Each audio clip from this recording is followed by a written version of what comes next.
సుమన్ టీవీలో మీ business promotions కోసం ఈ కింది నెంబర్ను సంప్రదించగలరు.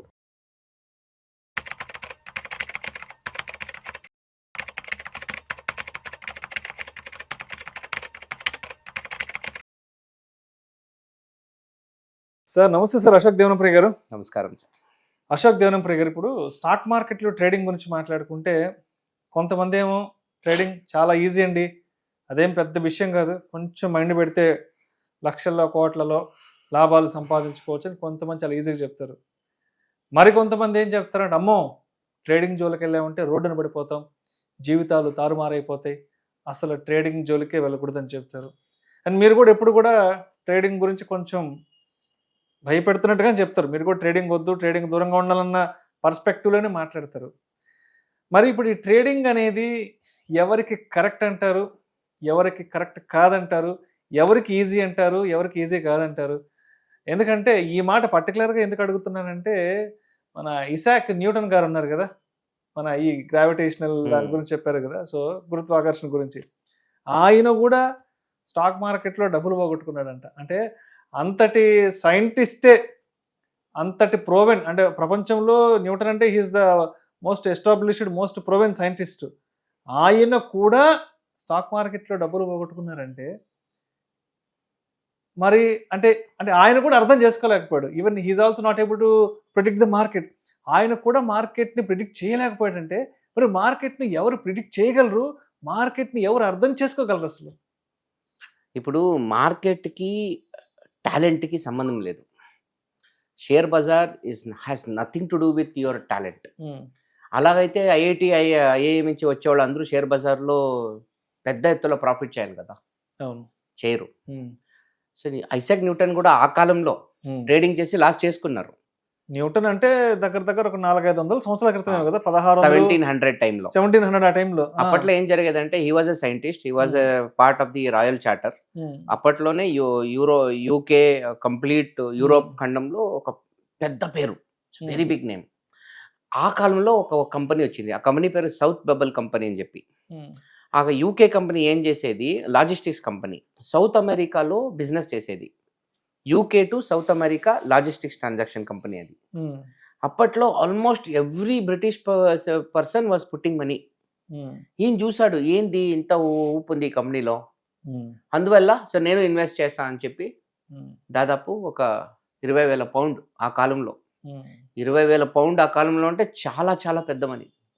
ఈ రోజు లెక్కలో మేబీ ఒక 200 కోట్లు అనుకోండి, అంత డబ్బులు వేసేసారు. డబల్ అయిపోయింది షేర్. వాళ్ళు వేసిన డబ్బు ఒక 10,000 పౌండ్ వేసారు అనుకోండి, 20,000 అయిపోయింది, డబల్ అయిపోయింది. హ్యాపీగా అమ్మేశారు. కొనేందుకు ఫోమో అంటే ఏంటి, ఫియర్ ఆఫ్ మిస్సింగ్ అవుట్. అందరూ డబ్బులు చేసుకుంటూ ఉండరు, నేను మిస్ అయిపోతే ఎట్లా అని కొన్నాడు. డబల్ అయిపోయింది, అమ్మేశారు. అమ్మేసిన తర్వాత ఆ ప్రైస్ అక్కడి నుంచి ఇంకో 5 టైమ్స్ పైకి వెళ్ళింది. ఓకే, అప్పుడు టెన్షన్ అయిపోయి అయ్యో ఇంత ప్రాఫిట్ మిస్ చేసుకుంటున్నా అనేది మళ్ళీ రీఎంట్రీ ఇచ్చాడు ఆయన. కానీ ఆయన రీఎంట్రీ ఇచ్చిన లెవెల్ ఉంది కదా, అది టాప్. మీకు లాస్ట్ టైం నేను ఒకసారి చెప్పిన, bulls make money, bears make money, pigs get slaughtered అని. ఎవరు టాప్లో ఎంట్రీ ఇస్తారో వాళ్ళు థెల్ గెట్ స్లాటర్డ్. ఈయన పెద్ద మనిషి రెండోసారి పీక్లో ఎంట్రీ ఇచ్చాడు. దాని తర్వాత ఆ కంపెనీ బబల్ పడిపోయింది, ఆ ఒక హైప్ బిల్డప్ పడిపోయింది. Company almost crash more than 85% from the peak. Almost ఆ 20,000 పౌండ్స్ డబ్బులు ఆయన లాస్ చేసుకున్నాడు. దాని తర్వాత ఆయన ఒక ప్రెస్ స్టేట్మెంట్ ఇచ్చాడు, I can understand physics and mathematics, but I can never understand the madness of this market అని. అవును, ఓకే. సో విషయానికి వస్తే, నాకు తెలిసి ఐఐటి నుంచి గ్రాడ్యుయేట్ అయిన ఎంతో మంది బజార్లో డబ్బులు చేయలేకపోయినారు. కారణం ఏమంటే, market profit is not about talent, it is not only about strategy, it is also about psychology. Risk management, drawdown management అనే ఒక విషయం ఉంది కదా, ఈ ఒక్క విషయాన్ని ఎవడు సరిగా అర్థం చేసుకుంటాడో వాడు మార్కెట్లో సక్సెస్ వస్తాడు. మార్కెట్లో ప్రాఫిట్ చేయాలంటే 3 క్యారెక్టర్స్ ఉండాలి. ఒకటి disciplined trader and investor. Okay, discipline trader, patient investor an investor with lot of patience to wait, and risk manager. ఒక మంచి యూనివర్సిటీ నుంచి గ్రాడ్యుయేట్ అయ్యి వస్తే, మీరు సపోజ్ యూ డిడ్ పిహెచ్డి అనుకుందాం, ఆ డిసిప్లిన్డ్ ట్రేడరు, ఈ రిస్క్ మేనేజర్, ఇవి రెండు అడ్జస్ట్ చేయొచ్చు. కానీ ఆ పేషెంట్ ఇన్వెస్టర్ అనేవాడు ఉండడు కదా. ఆ రిస్క్ తీసుకోవడం, ఆ డ్రాడౌన్ అబ్జర్వ్ చేయడం, ఆ లాస్ట్ని కంట్రోల్ చేయడం, సిట్టింగ్ టైట్, ఇలాంటి క్యారెక్టరిస్టిక్స్కి టాలెంట్కి సంబంధం లేదు. నేను లాస్ట్ ఇయర్ అడిగిన చాట్ జీపీటీలో ఒక క్వశ్చన్ అడిగిన పోయి, మార్కెట్లో అందరూ డబ్బులు లాస్ చేసుకుంటారు కదా, ఎవడు డబ్బు చేస్తాడు, ఎందుకు చేస్తాడు అంటే చాట్ జీపీటీ 3 విషయాలు చెప్పింది. A disciplined trader, an investor with patience and risk manager. 3. Disciplined person and risk management, ఇవన్నీ ఇవి రెండు చెప్పియచ్చు. క్వాంటిటేటివ్గా మ్యాథమెటికల్గా చెప్పియచ్చు మీరు. కానీ ఆ పేషెన్స్ అనేది ఉంది కదా, ఆ హోల్డింగ్, ఓకే, ఆ ఎమోషన్, దాన్ని ఎవరు చెప్పలేరు. రిస్క్ అనేది ప్రతి మనిషికి యూనిక్గా దేవుడిచ్చిన ఒక ఫ్యాక్టర్. నా రిస్క్ వేరు, మీ రిస్క్ వేరు. You might drive a car at 150, I don't want to drive car beyond 60, I get scared. అందువలన trading is not at all about profits. ఇప్పుడు ఎన్నోసార్లు నేను ట్రేడింగ్లో ఫండ్ అలొకేట్ చేస్తాను. మంచి ట్రేడర్స్ వస్తే నేను డబ్బు ఇస్తాను, మినిమం 1 crore 2 crore అలొకేట్ చేస్తాను నేను ట్రేడింగ్కి. కానీ I always check what is his drawdown. మాకు ప్రాఫిట్తో పనిలే. ప్రాఫిట్ అనేది ఈరోజు కాకపోతే రేపు 100% వస్తుంది, డౌటే లేదు. మాకు కావాల్సి ఉండేది రిస్కే. వర్స్ట్ ఏం జరుగుతుంది, ఆ వర్స్ట్ని నేను తట్టుకోగలనా. యుద్ధానికి పోయేవాడు దెబ్బలు తినే సత్తా ఉండేవాడే యుద్ధానికి పోవాలి. ఆ దెబ్బలు పడినప్పుడు ఓకే, ఇంత దెబ్బ నేను తీసుకోగలను, దీనికి పైన నా వల్ల కాదు, పడిపోతాను అని ఒక ఫ్యాక్ట్ లెవెల్ ఉంటుంది. ఆ లెవెల్ వాడు అర్థం చేసుకోవాలి ట్రేడింగ్లో. ఆ డ్రాడౌన్ తర్వాత ఏం లేదు, వచ్చేయాల బయటికి. ఆ వచ్చేది when to exit, when to take drawdown, when to take maximum loss, ఈ ఒక్క ఫ్యాక్టర్లో అందరూ ట్రేడర్స్ ఫెయిల్ అయిపోతారు. ప్రతి ఒక్క ట్రేడరు ప్రాఫిట్ మీద ఫోకస్ పెడతాడు కానీ లాసెస్ మీద ఎవడూ ఫోకస్ పెట్టలేదు. నా టీంకి స్టాండింగ్ ఇన్స్ట్రక్షన్ ఏంటంటే డ్రాడౌన్ అనాలిసిస్ వెరీ ఇంపార్టెంట్. ఏ స్ట్రాటజీ పైన మేము డబ్బులు డిప్లాయ్ చేయాలనుకుంటే ఫస్ట్ మేము చేసేదే risk analysis, maximum drawdown analysis. Okay, ఇలాంటి ఫ్యాక్టర్ని డీప్గా స్టడీ చేస్తాం. ఎప్పుడు లాస్ వచ్చింది, ఎందుకు వచ్చింది, ఏ స్ట్రాటజీ, ఇప్పుడు ఏ స్ట్రాటజీ ఏ లాస్ పీక్ లాస్ ఎప్పుడు వచ్చింది, స్ట్రాటజీ బి పీక్ లాస్ ఎప్పుడు వచ్చింది, ఇలా ఎక్కువ లాసెస్ అనాలిసిసే చేస్తాం కానీ ప్రాఫిట్ అనాలిసిస్ మేము చెయ్యం. Because trading is a leverage game. No, మీరు 2x 3x లివరేజ్ ఉంటే ₹1 వడ్డీ చేసినా ₹3 వడ్డీ వచ్చినట్టు. So that is the whole point. ఇక్కడ టాలెంట్తో పనిలే.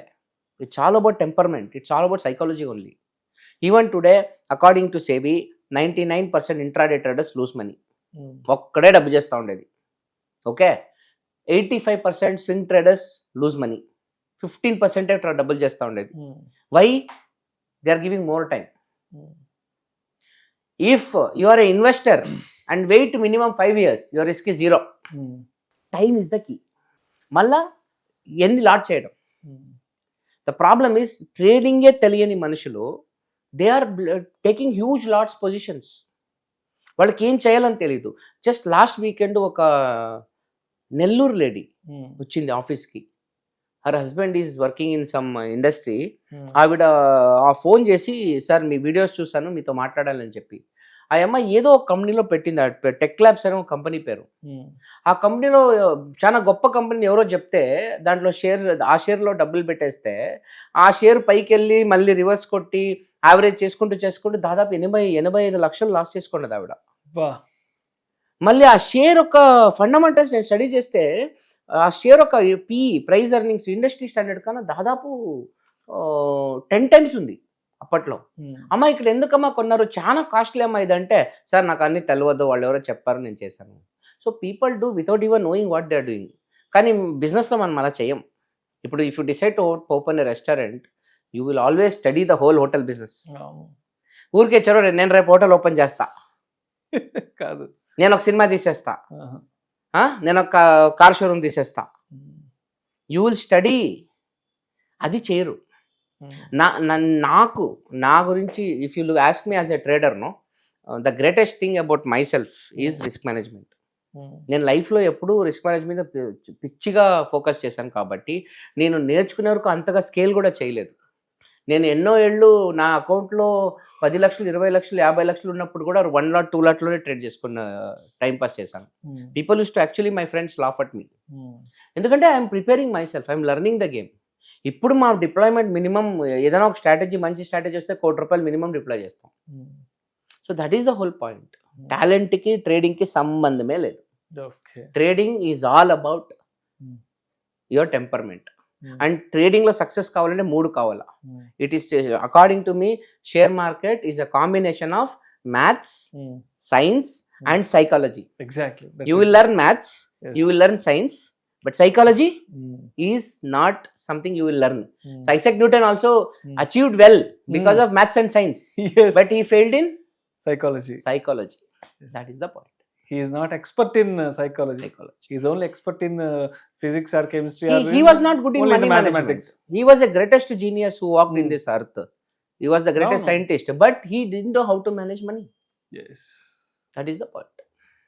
Right, sir. Right, sir. Thank you, sir. Thank you so much, Ashok Devanapri garu. Stock market ట్రేడింగ్లో సక్సెస్ అవ్వాలంటే ఏం తెలుసుకోవాలి, ఎటువంటి విషయాలు తప్పనిసరిగా అండర్స్టాండ్ చేసుకోవాలి, ఎస్ ఇక్కడ సైకాలజీ, ట్రేడింగ్ సైకాలజీ అనేది ఎస్ ఇక్కడ ఎలా వర్కౌట్ అవుతుంది ఏంటనే దాని గురించి చక్కగా తెలియజేసి thank you so much. Thank you very much.